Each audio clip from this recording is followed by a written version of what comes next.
So there's places on the edge of the pasture where the forest meets it that you start to get a little clearing.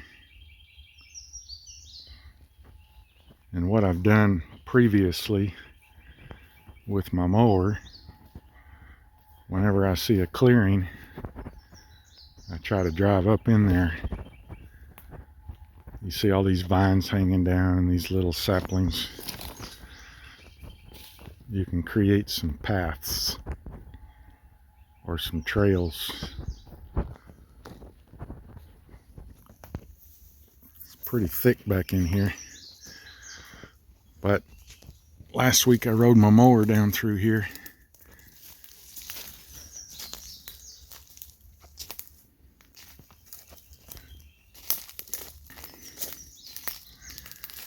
I think this is about as far as I got. There's lots of places on this property where I've never even stepped foot.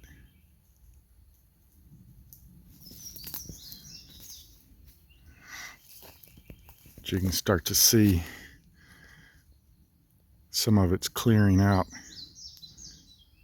Little by little, we're getting it. I don't mind having some thick forest, but I want to be able to walk through some of it.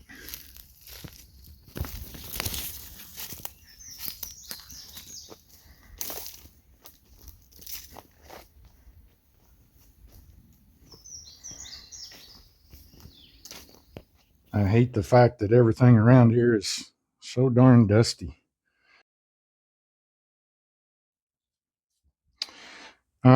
They did some maintenance on this tractor. Well, they inspected stuff, and I don't know what they did and didn't do, so I just want to do a little bit of a light inspection myself. Man, that fluid is right to the top. Frank, you might want to go sit in that car. Let's see what this air filter looks like.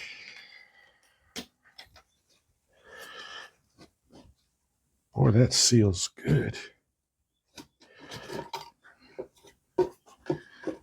Huh.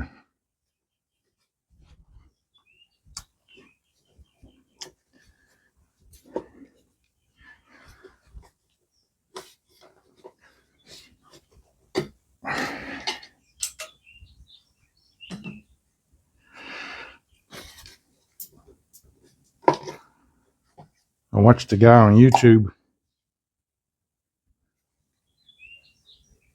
doing some servicing on his. That is definitely dusty. All right, I'm going to fire up my air compressor and blow that out. So that solar system that I put in hasn't worked out quite like I wanted it to, but it is good for powering things for a short while. And I really like the fact that I can plug in my compressor and it'll air it all the way up, and then I can use it for what I need it for. It'll drain those batteries short term pretty quick, but they'll recover here in about 30 minutes and it'll be right back up to full power.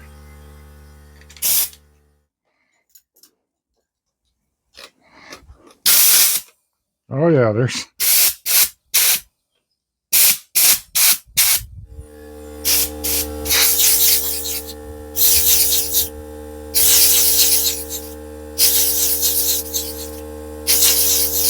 I think I'm going to order a spare one or two of those. That's pretty clean. Not too bad. Yeah, it's not too bad.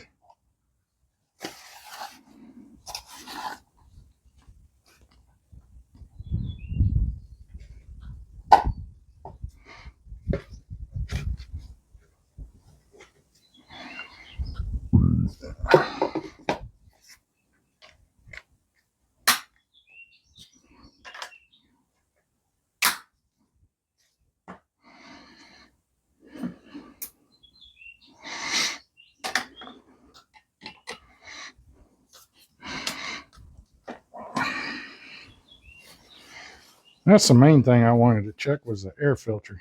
But Oh, I did want to do this. This hose, there's a filter right here that needs to come out, and this hose is in the way, and I don't know why they do it like that, but anyway, let me get that out of the way. Went and bought some of these hose clamps with thumb screws on them, because I know in the future I'm going to want to do this, and I don't want to use a screwdriver every time if I can help it.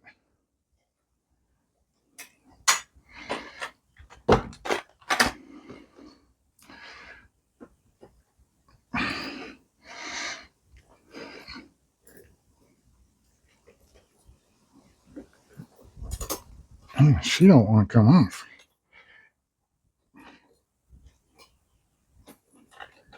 There we go.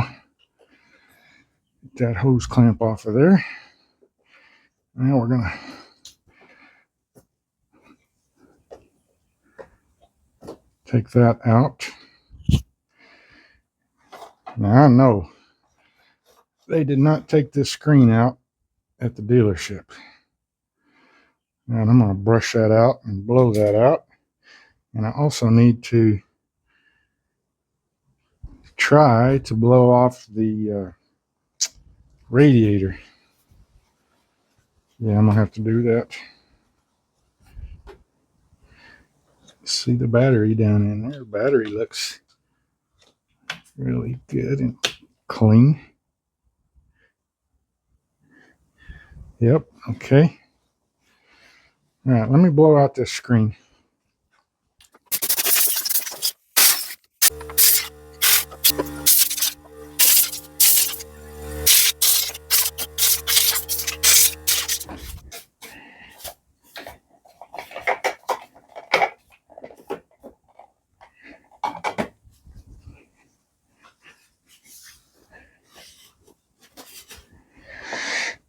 All right.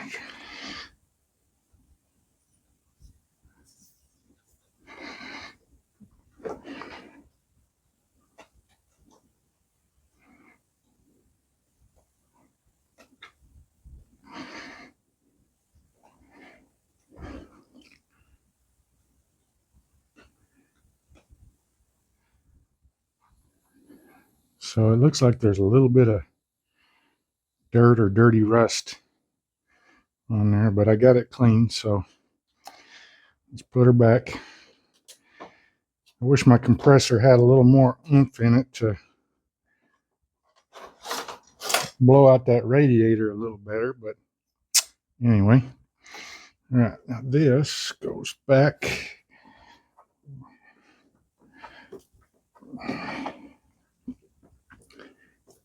Where did it go?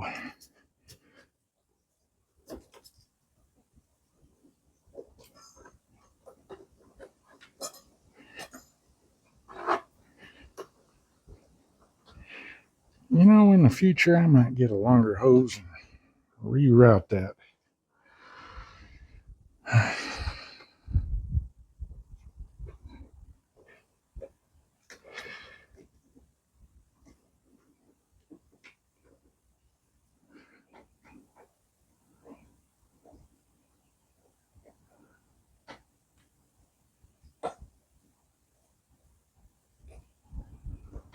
All right, I like that a little better. Now, let's check. I believe this is the engine oil.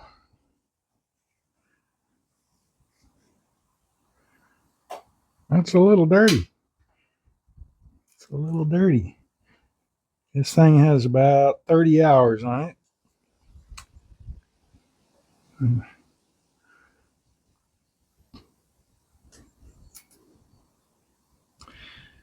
The level is fine, but I mean, it's not like awful dirty, but it is. It's not fresh, clean. Okay. So that's oil filter.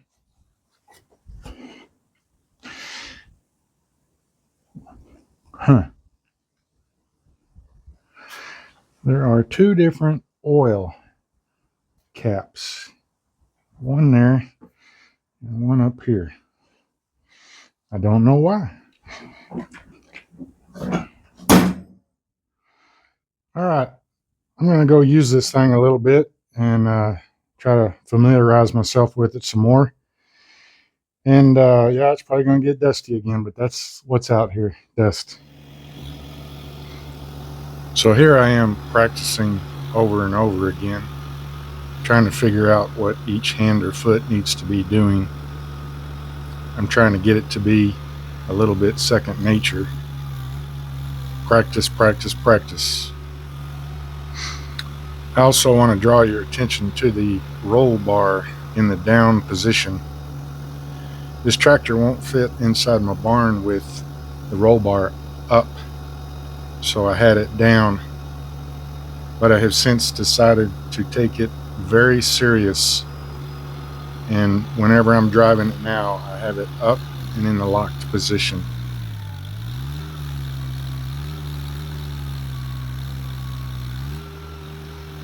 Here, as I'm doing this over and over again, I'm trying to figure out how to get the bucket full.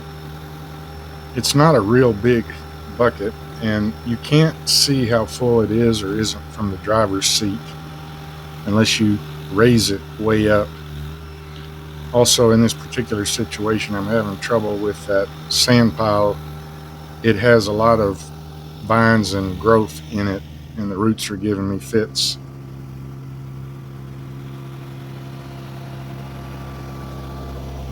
So I'm just driving this across the yard to another location where I have a low spot. One thing I've already figured out is this land is not level, and you have to go very slow and be sure and have the bucket down low while you're traveling, because that tractor is tipsy.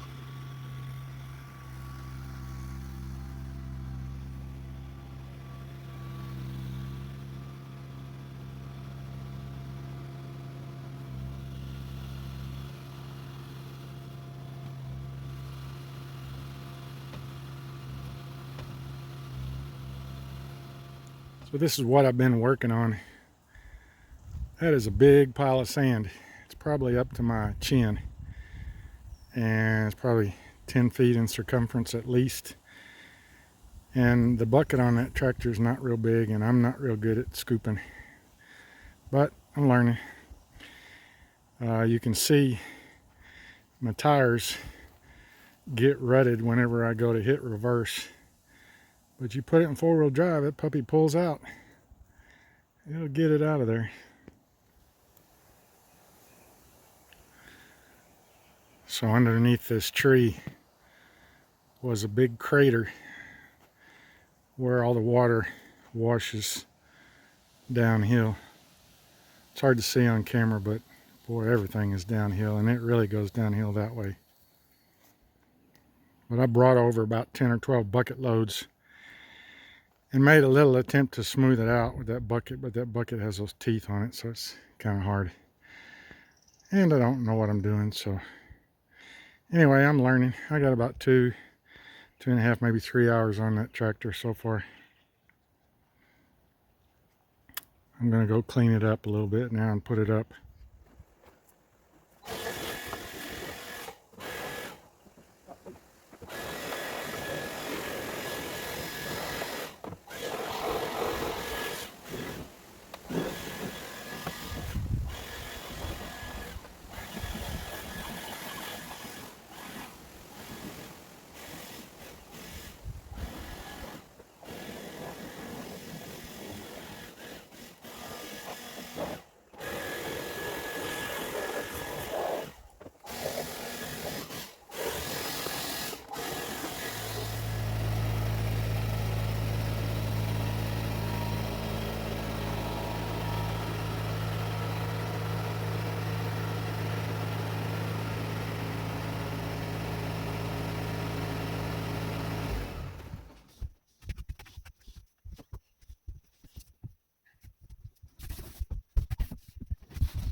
Anyway, so here is a pallet of sheetrock that I bought and I brought up here. This is 3/8 of an inch. Normally you would use 1/2 inch, but I wanted the thinner stuff because it's lighter. For me being an old man with a bad back, it's easier to work with. If you notice right there, you'll see some damage, and then over there on the end you'll see some damage. That's what I saw when I went to Lowe's. I went to Lowe's on February 26th and I saw this stuff damaged, and I inquired about it. I was not ready to use it, and I really didn't want to store it for a long period of time. So I held off and I held off and I held off, and 100 days later I went back in there and I talked to a lady, told her that they had had it for a really long time. I guess they forgot it. Anyway, they had a big walk coming up, and this stuff is a little over $15 a sheet. There's 23 sheets there. So it'd be normally somewhere in the range of $300, and I ended up getting this for 60% off. I got it for about $120. I think this is going to be enough to do the exterior walls. Now I may need to go get some more. I'm thinking I might need as many as 12, 14 sheets more. So we'll see how that works out for us. But I'm not sure if I'm gonna get started on this today, but I wanted to get it up here and get it offloaded. I can't drive my truck up here every time because the air conditioner doesn't work, and it's just too hot to drive, and Frank gets hot, and it's not a good situation. Besides that, it costs more in gas to drive my truck up here. So anyway, I may start on this sheetrock today. And then of course I got the cedar here. I need to bring my planer up here and get started planing that, put that on the ceiling. So these are the two things I'm going to be working on next, I hope.